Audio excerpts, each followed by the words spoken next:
The last laugh died on my lips as Ben's eyes, usually so soft, hardened into chips of ice.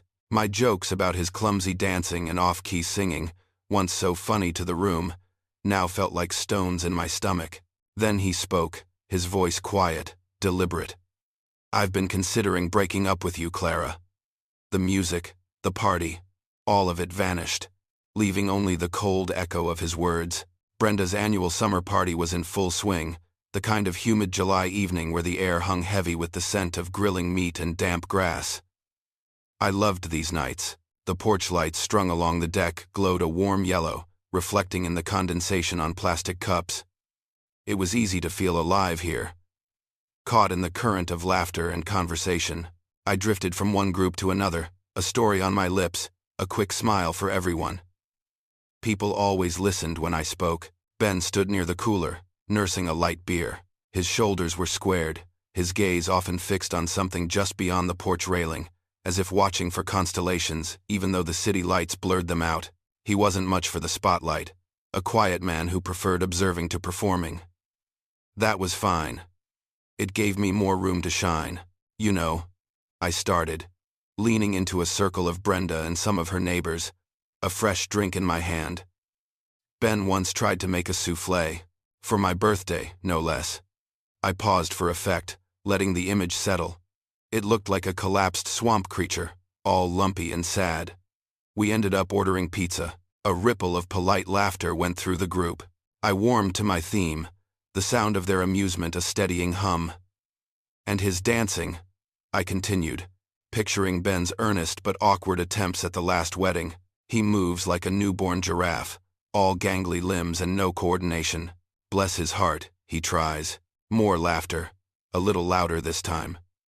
I glanced at Ben, still by the cooler, a half smile playing on his lips. He was used to it. He knew I was just having fun. "Oh, and the serenades," I added, lowering my voice conspiratorially. "He once tried to sing me a love song outside my window. Sounded like three cats in heat fighting over a sardine. I had to beg him to stop before the neighbors called animal control. This time, the laughter was forced, a little brittle around the edges. I saw Brenda shift her weight, her smile tightening. The comfortable buzz in the air seemed to thin, leaving a quiet space. The joke had landed, but the punch felt hollow. I looked over at Ben again. He was no longer smiling. His face had gone still, his eyes fixed on the empty space beyond the railing. He took a long, slow swallow of his beer, then set the plastic cup down with a quiet thud. Without a word, without a glance back, he turned and stepped through the sliding door onto the dark balcony, disappearing into the summer night. The sudden silence in the group was loud now. Brenda met my eyes, her own a mix of sympathy and something like subtle embarrassment. My cheeks flushed. The easy humor of moments before felt like ash in my mouth. A knot tightened in my stomach. It wasn't funny anymore. It was just... I muttered a quick apology to the group, something about needing more ice, and followed him out. The balcony was quiet, bathed in the faint glow from the party inside. Ben stood at the railing, his back to me, his shoulders rigid. The air out here was cooler, carrying the distant hum of traffic. I took a deep breath, the shame a bitter taste at the back of my throat. "Ben?" My voice was thin. He turned slowly, and in the dim light, his eyes were etched with a deep, raw hurt I had never seen before. It wasn't anger, not exactly. It was something far heavier, far more profound. My breath hitched. I'm sorry." I fumbled, reaching out a hand, then dropping it. "It was just a joke. You know? Just trying to make people laugh." I tried to inject some lightness into my tone, but it felt forced. "Cheap." Ben's gaze didn't waver. His voice, when it came, was quiet, almost a whisper, but it cut through the night. "Do you know how many times I've heard jokes like that, Clara?" He didn't wait for an answer. "Since we started dating, it feels like I'm just the punchline to your jokes. Unseen. Unappreciated." The accusation hung between us, heavy and real. My throat tightened. "That's not fair, Ben." He cut me off, still in that quiet, deliberate tone. "I've been considering breaking up with you. The words hit me like a physical blow, stealing the air from my lungs. My world tilted. The party, the lights, the night had all receded into a blur. What? No. Ben, please, don't say that. My voice was a desperate plea. I didn't mean it, I swear. I'll stop. I'll be better. Just, please, give me another chance. We can fix this. He watched me for a long moment, his face unreadable. The hurt was still there in his eyes. But now it was layered with a weary resolve. Things need to change, Clara, he said finally, his voice firm. And I mean it this time. I nodded, unable to speak, clutching onto his words as if they were a lifeline. The silence between us stretched, filled with the weight of unspoken things. After a while, Ben gave a slight, almost imperceptible nod towards the sliding door. Together, we walked back inside, the quiet tension between us more palpable than the fading music of the party. Ben's words that night at Brenda's party had settled deep, rattling something fundamental inside me. Things need to change, Clara. The silence that followed was a promise I felt obligated to keep. In the days and weeks after, I made a conscious effort. The sharp retort, the quick jab, the sarcastic comment that usually sprang to my tongue. I'd catch it. Just before it fully escaped. I'd bite down, tasting the effort. Instead of pointing out the slight unevenness of the pancakes Ben made on a Saturday morning, I'd focus on the warm maple syrup, saying, "These are really good, Ben. Thank you." My words felt stiff, unfamiliar, like trying on a new coat that didn't quite fit. Ben would nod, a polite tilt of his head, his eyes watching me. There was a quietness about him. A guarded reserve that hadn't entirely lifted. He seemed to be waiting, assessing, his movements careful around me. We started having what we called honest conversations. They usually happened late, after dinner, when the house was quiet and the day's distractions had faded.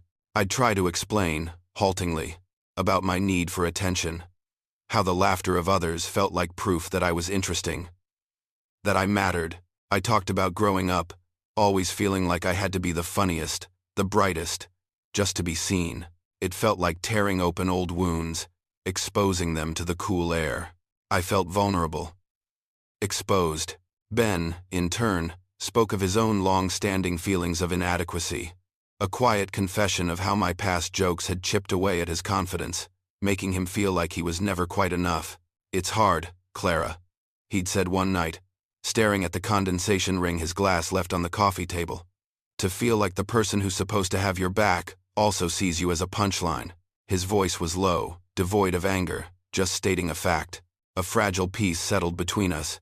It was a peace that felt like a carefully constructed house of cards, constantly on the verge of collapsing with the slightest breath. I'd catch myself, sometimes, like when he spilled coffee on his shirt before work, and I nearly said, "Looks like you're starting a new trend, Mr. Clumsy." But the words caught in my throat. I swallowed them, a bitter pill. Instead, I grabbed a damp cloth. "Here," I said, offering it to him. He took it, his eyes meeting mine for a brief, unreadable moment. The effort was immense, a constant draining endeavor. Ben's responses, while always polite, lacked the old warmth, the easy affection I longed for. He'd say thank you for a meal I cooked. But the light in his eyes, the playful squeeze of my hand, those small, familiar gestures were absent. It was like living with a polite stranger. One who knew all my habits, but kept a careful distance. I felt the weight of it all, the immense emotional labor of trying to fix something that felt broken deep inside. It was my responsibility, I knew, but it felt heavy, a burden I carried alone. Brenda, ever perceptive, noticed the shift. Over coffee one Saturday morning, her gaze lingered on me a moment too long. "So, Clara," she began, stirring her spoon slowly. "Everything truly okay with you and Ben?" Her tone was casual, but her eyes held a question I couldn't quite evade. I forced a smile. "Oh, just navigating life. We're good." She nodded, a subtle knowing in her expression, and changed the subject. Then Ben started spending more time at the office. "New projects," he'd say, always citing increased workload. deadlines. He'd come home later, sometimes long after I'd eaten dinner alone. His explanations were always reasonable, believable. He was a dedicated architect, and the firm was busy. I tried not to think about it too much. One Friday, I planned a special evening. I cooked his favorite meal, lit candles, and put on some quiet jazz. When he finally walked through the door, his tie loosened. He looked tired, his mind clearly still somewhere else. He praised the food, but his eyes kept drifting. Scanning his phone. "Busy day?" I asked, trying to keep my voice light. He sighed, running a hand through his hair. "Yeah. Big presentation coming up next week. Been working closely with Laura from accounting on the projections. She's got a really sharp mind for numbers, surprisingly." He said it in passing, almost an afterthought. A tiny, cold flicker of unease sparked in my stomach, quick and sharp. "Laura from accounting." I pushed it down immediately. "Don't be ridiculous, Clara. It was just work. Just a colleague. Paranoia, that's all it was. Unfounded." I smiled, a little too brightly. "That's good," I said, "to have someone reliable." The pattern of Ben's late nights grew more pronounced, more rigid. The click of the front door, the quiet creak of the floorboards as he moved through the house, the soft rustle of him undressing in the dark. These sounds often came long after I'd fallen asleep, only to wake me briefly. I'd lie there, listening to the silence that followed, a hollow feeling settling in my chest. In the mornings, he was always up before me, leaving a note on the fridge about an early meeting. His phone became an almost permanent extension of his hand. It was always there, on the kitchen counter, next to his plate at dinner, on the bedside table, and it was always, without fail, placed face down. He'd glance at it quickly when it vibrated, a subtle flicker of his eyes, before resuming conversation, or pretending to. Laura from accounting's name wasn't just a passing mention anymore. "Laura and I finished up those projections," he'd say, or "Laura had a really clever idea for the client presentation today."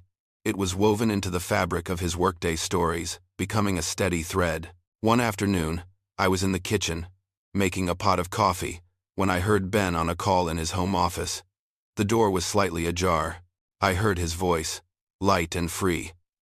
Then a burst of genuine, unburdened laughter, the kind that reached his eyes. It was a sound I hadn't heard from him in months, a hearty, unrestrained joy that hadn't been directed at me in too long. A sharp pang, a cold twist of loneliness and jealousy, pierced through me. I missed that sound, the way it used to fill our living room. I missed us. The client relations invitations from Laura became more frequent. Laura suggested we grab lunch to go over the final budget. Or, "We're just going to run through some numbers over coffee." Ben would accept without hesitation. He started paying more attention to his appearance. His shirts were pressed with a sharper crease, his hair more carefully styled.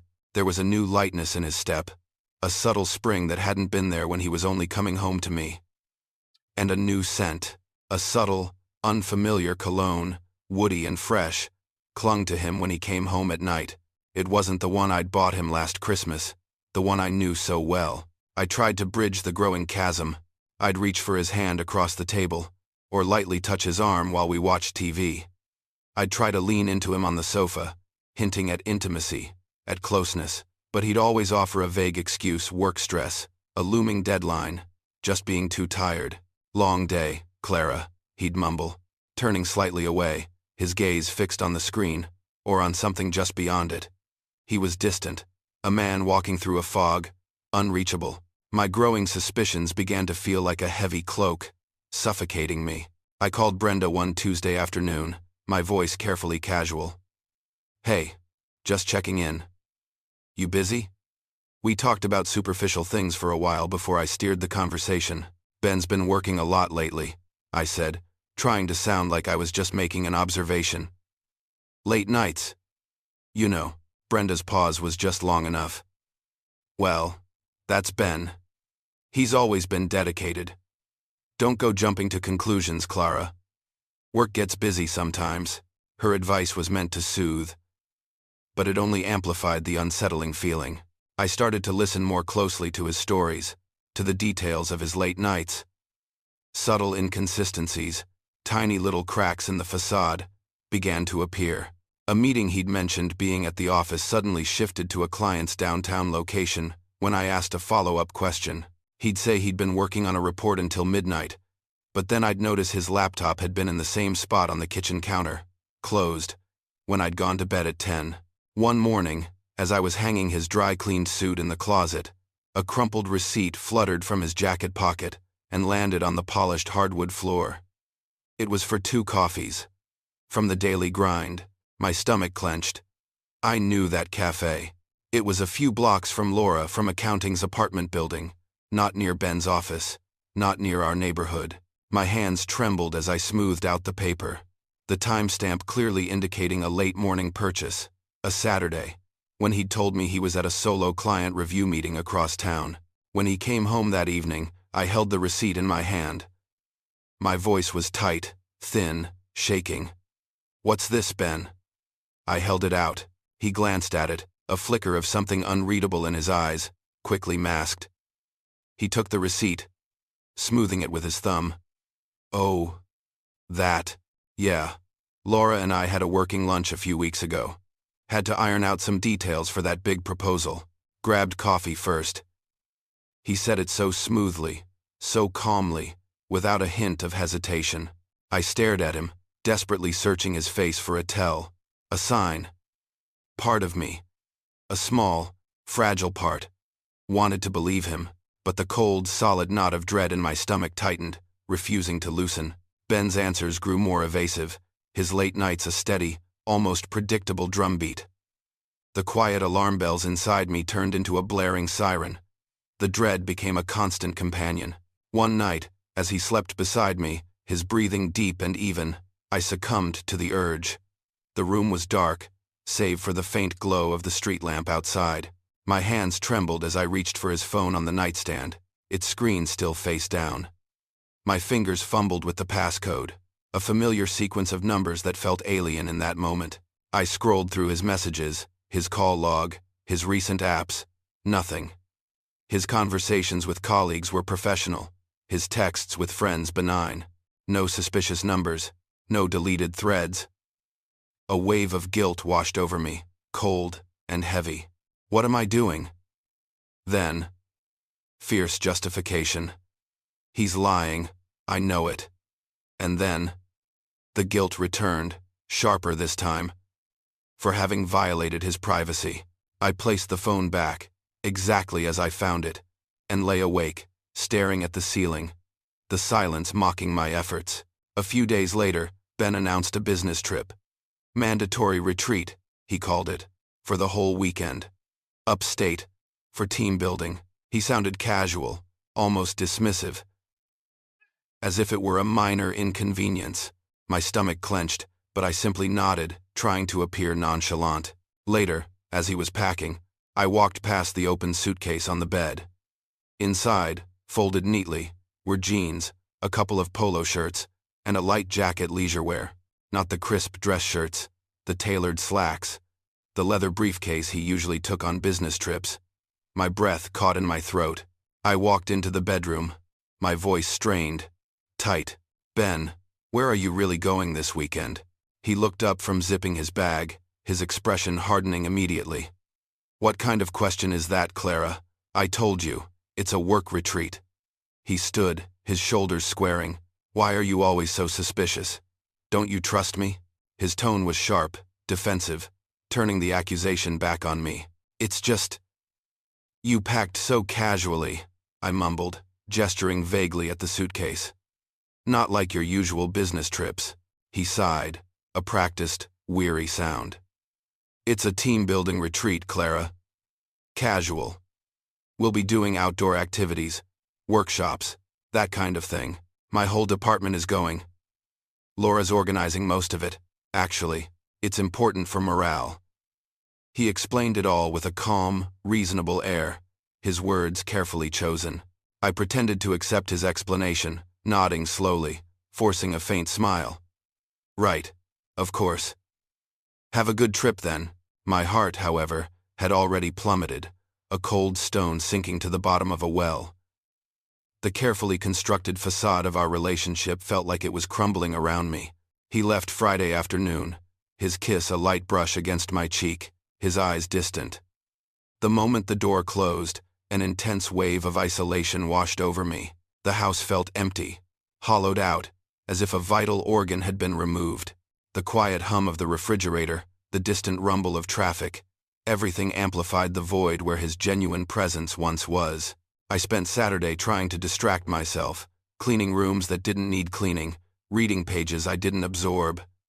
The uneasy feeling persisted, a dull ache beneath my ribs. Around noon, I found myself in his study, idly straightening books on his shelf.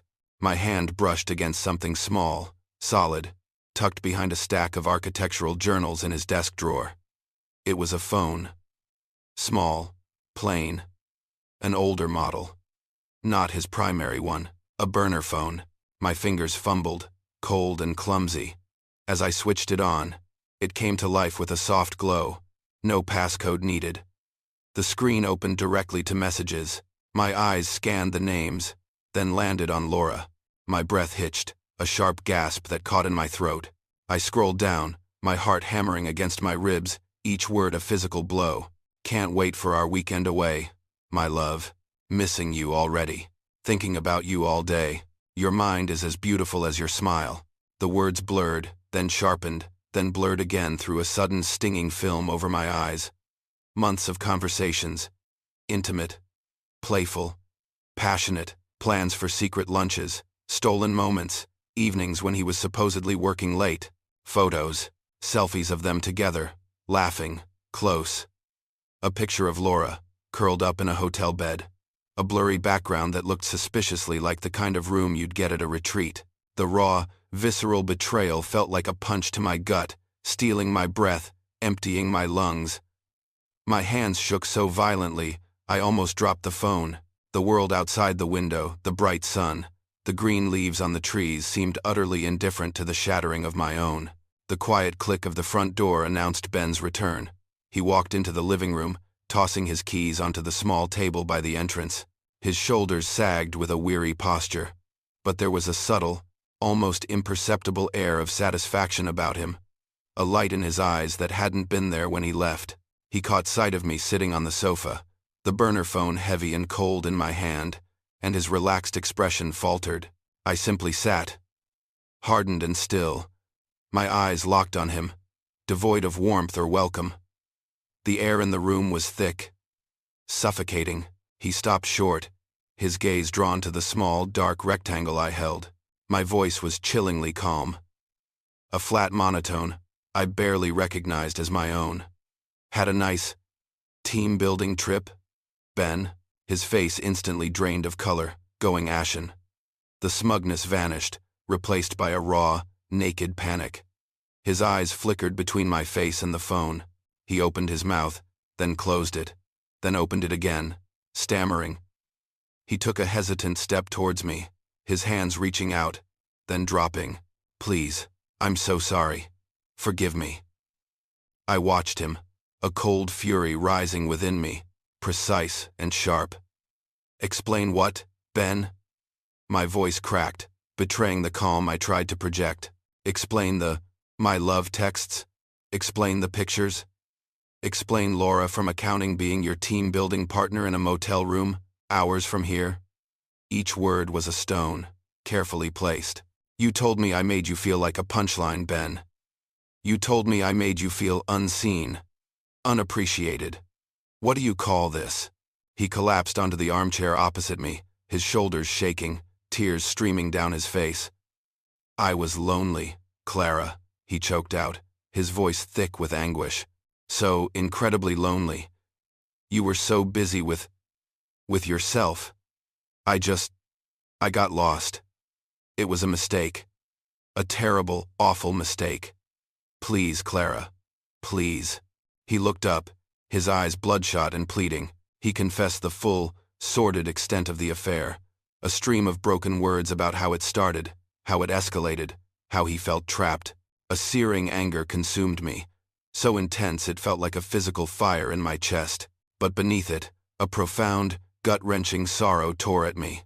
A grief for the life we had, the trust that was now utterly shattered. I looked at the man across from me, the man I had loved, and saw a stranger. "Get out, Ben," I said, my voice shaking now, but unwavering in its resolve. I pointed a trembling finger towards the front door. "Get out now." He stared at me, defeated, broken. He didn't argue, didn't try to plead again. He simply nodded. A slow, heavy movement. He stood, moving with the sluggishness of an old man, and walked to the bedroom. I heard the rustle of clothes, the opening and closing of drawers. In a few minutes, he reappeared, carrying a small duffel bag and his work laptop. He didn't look at me directly as he walked past, his shoulders hunched. The front door opened, then clicked shut with a desolate finality. The silence that followed was immense, heavy, amplifying the sudden, sharp pain in my chest. It's a strange thing, how quickly a carefully built life can collapse. The foundations you thought were solid, the promises you believed unbreakable, all turn to dust in an instant. If you're wondering what happens next, stick around to the end to see how life's costly choices unfold. I crumpled to the floor, the burner phone clattering beside me. Heartbroken, the sudden quiet of the empty house pressed in, echoing the void inside me. My breath came in ragged gasps. After what felt like an eternity, I reached for my own phone, my fingers fumbling. I scrolled to Brenda's number. My vision blurred, my voice was hoarse, broken, as I managed to explain everything in fragments, punctuated by gasps and tears. Within 20 minutes, Brenda was there, her face etched with concern. She didn't say much, just sat beside me on the floor, pulling me into a tight embrace, witnessing the complete devastation that had become my world. The days that followed Ben's departure blurred into a numbed haze. The familiar house, once a source of comfort, now felt like a cold, empty tomb. Every corner, every object, seemed to hold a memory that twisted the knife of betrayal. I moved through the rooms like a ghost, the silence pressing in on me, heavy and suffocating. Brenda was a steady, unwavering presence. She took charge of the practicalities, her calm efficiency a stark contrast to my own paralysis. She helped me change the locks on the doors, the click of the new tumblers a small but significant barrier. We spent an afternoon on the phone, canceling joint credit cards and closing shared bank accounts, each call a transactional severing of a tie. Her presence was a lifeline, pulling me slowly from the depths of despair. Ben's texts and calls came relentlessly, a constant stream of digital pleas. "Clara, please just talk to me. I made a mistake. I miss you. I can fix this. I swear." His words filled my screen, each one a desperate attempt at reconciliation. I couldn't bring myself to answer. The mere thought of hearing his voice, of letting his words penetrate the fragile wall I was building around myself, was too raw, too painful to bear. I deleted them unread, sometimes blocking his number for a few hours just for a moment of peace, only for him to find a new way to reach out. News of Ben's affair, and our separation, began to ripple through our small Midwestern community. The glances from acquaintances at the grocery store, the awkward silences from mutual friends, they all carried the weight of pity, of judgment. I felt like a spectacle, my private heartbreak laid bare for everyone to dissect. It was a suffocating pressure, adding another layer to my already profound grief. To cope, I bravely started attending therapy. Dr. Hayes, a woman with kind eyes and a calm demeanor, listened patiently. She gently encouraged me to focus on my own healing, on rediscovering my self-worth. "This isn't about him, Clara," she'd say, her voice soft but firm. "It's about you, about putting yourself back together, stronger than before." Her words were a slow balm, slowly beginning to penetrate the hardened shell I'd built. One morning, I found a small bouquet of red roses on my porch, tucked discreetly by the front door. Ben's handwriting was on the card. "Please, Clara, let me make this right." I picked them up, the thorns pricking my fingers, and tossed them into the trash bin with a cold, deliberate motion. They felt like a further insult, a hollow gesture. A few days later, A long, heartfelt letter arrived in the mail. Pages filled with Ben's remorse, his regret, his stated desire to fix things, to fight for our future. He spoke of his profound loneliness, his confusion, his belief that my need for external validation had pushed him away. But now he understood his own failings. I read it, my eyes scanning the familiar loops and angles of his handwriting, but the words felt hollow, overshadowed by the magnitude of his actions, by the deep chasm he had carved between us. The letter was a ghost of a man, not the man I needed, not the man I wanted to believe in. Then, at the coffee shop, I ran into an old friend, a mutual acquaintance from Ben's office. We made polite small talk, avoiding the elephant in the room. "How's work?" I asked, feigning casual interest. "Oh, busy as ever," she said, stirring her latte. "Ben and Laura are still thick as thieves on those new projects. They seem to make a good team." She said it innocently, without malice, unaware of the blow it struck. Still working together. The words echoed in my head. He was still seeing her, still interacting with her, even after all his desperate pleas for reconciliation, all his claims of loneliness and regret. That afternoon, I called a lawyer. The process felt cold, transactional, each legal discussion a chilling contrast to the shared dreams of our past. We talked about assets, liabilities, division of property. It was all so clinical, so utterly devoid of the emotion that had brought us to this point. But within that cold process, a quiet flicker of anger, long suppressed by sorrow, began to morph into something else. A nascent desire for justice, not just for myself, but for the fundamental principle of what was right. The quiet flicker of anger within me solidified into a clear, cold resolve. It wasn't enough to simply move on. There needed to be an accounting. I started with Laura from accounting. My research was discreet, painstaking. I used public records, online professional networks, anything I could find. It didn't take long to uncover a pattern. A few past jobs, each ending abruptly. Whispers of interpersonal issues, unprofessional conduct, a history of similar inappropriate office relationships. Like a breadcrumb trail. Then I began planting seeds of doubt. Anonymous emails, carefully crafted, sent to the HR department at Ben's company. They didn't accuse directly. They hinted. They raised questions about Laura's questionable ethics and past conduct, suggesting a pattern of behavior that could potentially compromise the firm's reputation. I never mentioned Ben directly in these initial emails. Next, I turned to the burner phone. I sifted through the intimate texts, extracting carefully selected snippets. Not the most explicit ones, but those that subtly implicated Ben in minor work misconduct. Little things. A text about skipping a client meeting for a private lunch. Another referencing confidential information shared outside the office. Trivial details twisted just enough to sound unprofessional in an email to HR. I sent these from another anonymous account, making sure to embed enough detail to seem credible, but vague enough to be untraceable. The wheels began to turn. Within a few weeks, Ben's company initiated an internal investigation into professional conduct violations. I heard about it from Brenda, who'd heard it through the office grapevine. Ben was subjected to intense questioning. His performance reviews were scrutinized, his work ethic questioned.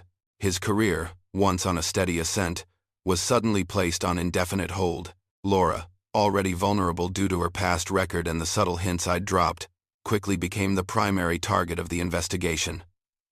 Her prior incidents made her an easy scapegoat. I observed from a distance, through Brenda's second-hand accounts and the hushed whispers of the community. Ben's professional reputation, his carefully built career prospects, began to unravel. The knowledge of what I had set in motion was a dark, quiet satisfaction. He showed up at my house one evening, unannounced, his face pale with fury, his eyes blazing. He must have put the pieces together, the anonymous emails, the timing, the snippets of information he'd probably recognized from his own texts. "You did this," he accused, his voice low and trembling with rage. "You orchestrated this, didn't you?" "My career. Everything." I met his gaze, my own expression cold and unyielding. "You think this makes us even, Clara? You think this brings back what we had?" His voice rose, a desperate plea mixed with anger. I retorted, my voice sharp, cutting through the thin air between us. You destroyed what we had, Ben. You alone. This is just the bill. In that moment, a fleeting, dark satisfaction washed over me. It was brief, like a spark in the dark, but it quickly faded, replaced by a profound sense of emptiness, a hollow space in my chest that no amount of revenge could fill. The hurt was still there, a constant ache, made sharper by this new, bitter taste. My lawyer, a pragmatic woman named Miss Evans, advised me to focus solely on the divorce, steering clear of workplace drama. Leave it to HR, Clara, she'd said, her voice firm. Your focus needs to be on your future, not on settling scores that won't bring you peace. She was right, of course. The elaborate revenge, though effective, though it had brought Ben's world crashing down in much the same way mine had, brought me no true peace, only a deeper, colder pain. The satisfaction was fleeting, the emptiness enduring. The internal investigation at Ben's company concluded with the expected severity. Brenda, always a source of information, relayed the details with a somber tone.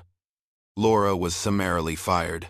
Her pattern of behavior, coupled with the explicit nature of some of the discovered communications, was deemed unacceptable and irreversible. She packed her desk and was escorted out. Her career in that town, and likely in the industry, effectively over. Ben received a harsh reprimand, a significant demotion, and his professional reputation was irrevocably damaged. The whispers, the raised eyebrows, the quiet understanding of what had happened, these things spread fast in a town like ours. He tried to find new employment, reaching out to smaller firms, other architectural practices, but the professional community was close-knit.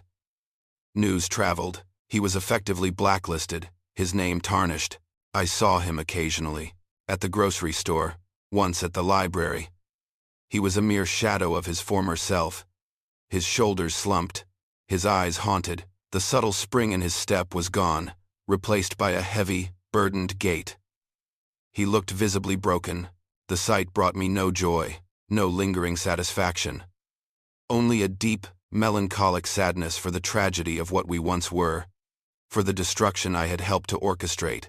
Our divorce was finalized with the cold, official click of a judge's gavel. The papers, thick with legalese, were a stark, transactional testament to our shattered love, to the end of a decade. I was financially secure. The house was mine, the assets divided fairly, but I found myself deeply scarred by the emotional toll, the long, arduous process of tearing something apart. Alone in the quiet house, the victory felt hollow. I started to question if my pursuit of revenge was truly worth the additional pain it had caused, not just to him, but to myself. The bitterness had festered, poisoning the very healing I sought. The quiet sense of self-righteousness that had fueled my actions had faded, leaving only a lingering ache. Dr. Hayes helped me navigate the complex, cyclical nature of hurt, anger, and retaliation. She explained how satisfying the initial burst of anger might feel, but how it rarely led to true peace. Ben has indeed paid the price, Clara, she said softly during one session, but so have you. In the loss of your innocence, in the future you had envisioned, in the person you became to achieve this. Her words hung in the air, a truth I couldn't deny. Seeking meaning outside the confines of personal relationships, I started volunteering at a local community center, helping with after-school programs for kids, the uncomplicated joy of a child's laugh, the simple gratitude for a small act of kindness. These were small anchors in a world that had felt adrift. They were different from the validation I had once chased. Quieter, more profound. Then, one Sunday morning, I heard from Brenda that Ben had quietly left town for good. He'd packed what little he had left and driven away, unable to bear the whispers, the knowing glances, his diminished status. He was gone. A pang of genuine regret struck me, sharp and unexpected. I had sought justice, yes, but not complete annihilation. Not this, the profound moral consequences of both our actions, his betrayal. My calculated retaliation weighed heavily on my conscience. The emptiness inside me was still there. But now it was joined by a new, more complex layer of understanding. The price paid had been higher than I ever imagined, by both of us. Months folded into a year, then more. I rebuilt my life, brick by painstaking brick, finding a quiet, unfamiliar contentment. The routine of the house, once filled with Ben's quiet presence, slowly became my own. The silence stopped feeling like an echo of loss and began to feel like a space for reflection. Therapy with Dr. Hayes continued. We worked on cultivating a sense of self-worth that didn't depend on external validation, on the laughter of others, or on the attention of a partner. It was a slow, difficult process, like relearning to walk. Brenda remained a steadfast anchor, her friendship deepening into something rare and strong, a true foundation in my healing journey. She never judged, only listened, offered practical help, and sometimes, a quiet, knowing look.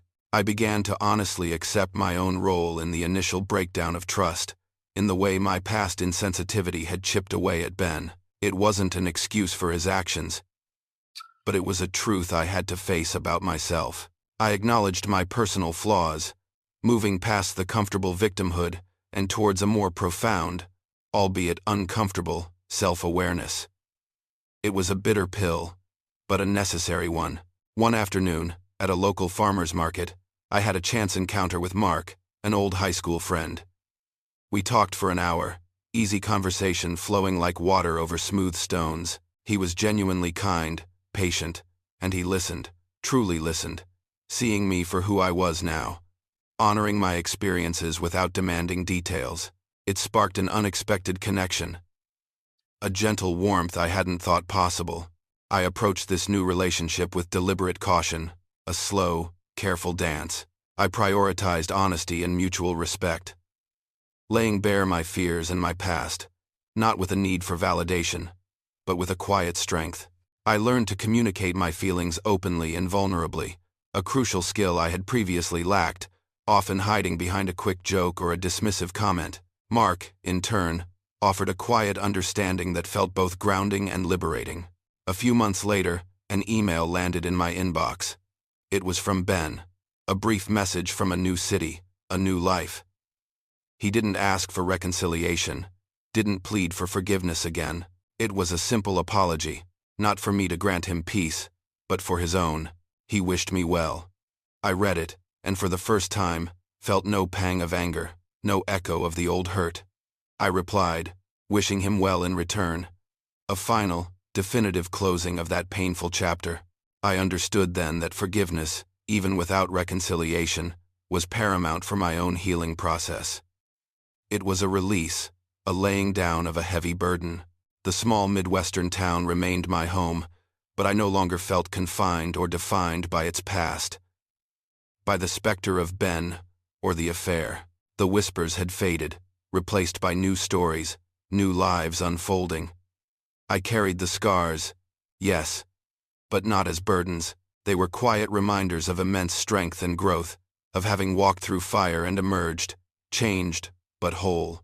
I found my own quiet happiness, a happiness built on authenticity and self-acceptance, rather than external approval. I understood that true morality wasn't about vengeance or retribution, but about choosing a better, more authentic path forward.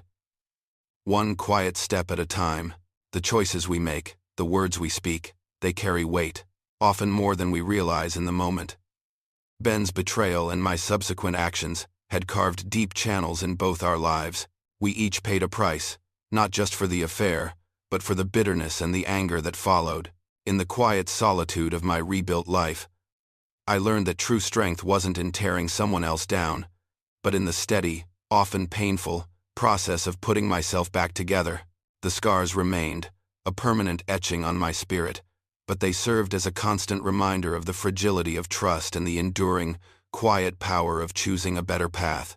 The small town had witnessed our unraveling, and in its enduring calm, I found my own peace, not in forgetting, but in learning to live with the truth.